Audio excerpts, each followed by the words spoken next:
ದಿನಾಂಕ 7/4/2026 ನಮ್ಮ ಡಿಜೆಹಳ್ಳಿ ಪೊಲೀಸ್ ಠಾಣೆಯ ವ್ಯಾಪ್ತಿಯಲ್ಲಿ ಒಂದು ಬೆಳಗಿನ ಜಾವ ಸುಮಾರು 2 ಗಂಟೆಗೆ ಒಂದು ಫೈರ್ ಇನ್ಸಿಡೆಂಟ್ ಘಟನೆ ನಡೆಯುತ್ತೆ.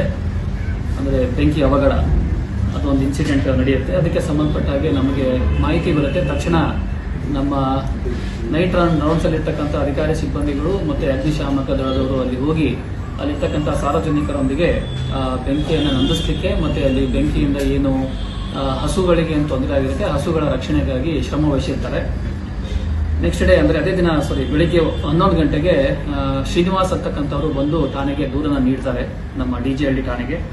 ಅದರ ಪ್ರಕಾರ ಒಂದು crime number 146/26 under section 326G, 325, 324 under section 5 of BNS act ಮತ್ತು prevention of cruelty to animals act 1960 ಈ ಕಲಂಗಡಿಯಲ್ಲಿ ನಾವು ಒಂದು ಪ್ರಕರಣವನ್ನು ದಾಖಲಿಸ್ಕೊತೀವಿ ಡಿಜೆಹಳ್ಳಿಯಲ್ಲಿ. ಶ್ರೀನಿವಾಸ್ ಅಂತಕ್ಕಂಥವರು ಅವ್ರದ್ದು ಕೌ ಶೆಡ್ ಇರುತ್ತೆ. ಆ ಕೌ ಶೆಡ್ಡಲ್ಲಿ ಸುಮಾರು 27 ಹಸುಗಳಿರ್ತವೆ, 20 ಹಸುಗಳು, 7 ಕರುಗಳು. ಅದರಲ್ಲಿ 5 ಹಸುಗಳು ಮೃತ ಹೊಂದಿರ್ತವೆ ಮತ್ತು ಈ ಥರ ಬೆಂಕಿ ಅವಘಡ ಆಗಿದೆ ಅಂತಕ್ಕಂಥ ದೂರನ್ನು ಅವರು ನೀಡಿರ್ತಾರೆ. ಸೊ ಆ ದೂರನ್ನು ಪಡೆದುಕೊಂಡ್ಬಿಟ್ಟು ಇನ್ವೆಸ್ಟಿಗೇಷನ್ ಅನ್ನು ಸ್ಟಾರ್ಟ್ ಮಾಡ್ತೀವಿ. ನಮ್ಮ ACP KG ಹಳ್ಳಿ ಅವರ ನೇತೃತ್ವದಲ್ಲಿ ಇನ್ವೆಸ್ಟಿಗೇಷನ್ ಆಗುತ್ತೆ. ಯಾಕಂದ್ರೆ ಇದರಲ್ಲಿ ಒಟ್ಟಾರೆಯಾಗಿ ಸುಮಾರು ಒಂದು 15ರಿಂದ 16 ಲಕ್ಷ ಆಸ್ತಿ ನಷ್ಟ ಆಗಿದೆ.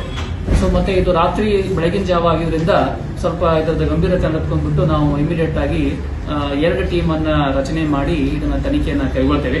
ನಮಗೆ ವೈಜ್ಞಾನಿಕ ರೀತಿಯಲ್ಲಿ ತನಿಖೆಯನ್ನ ಕೈಗೊಂಡಾಗ ಇದರಲ್ಲಿ ಒಬ್ರು ಮೊಹಮ್ಮದ್ ಇಮ್ರಾನ್ ಅಂತಕ್ಕಂಥ ವ್ಯಕ್ತಿ ಅನ್ನ ಸೆಕ್ಯೂರ್ ಮಾಡಿ ಅವ್ರನ್ನ ವಿಚಾರಣೆ ಮಾಡ್ತೀವಿ. ಅವ್ರನ್ನ ವಿಚಾರಣೆ ಮಾಡಲಾಗಿ ಇವ್ರಿಗೆ ಸುಮಾರು 49 ವರ್ಷ.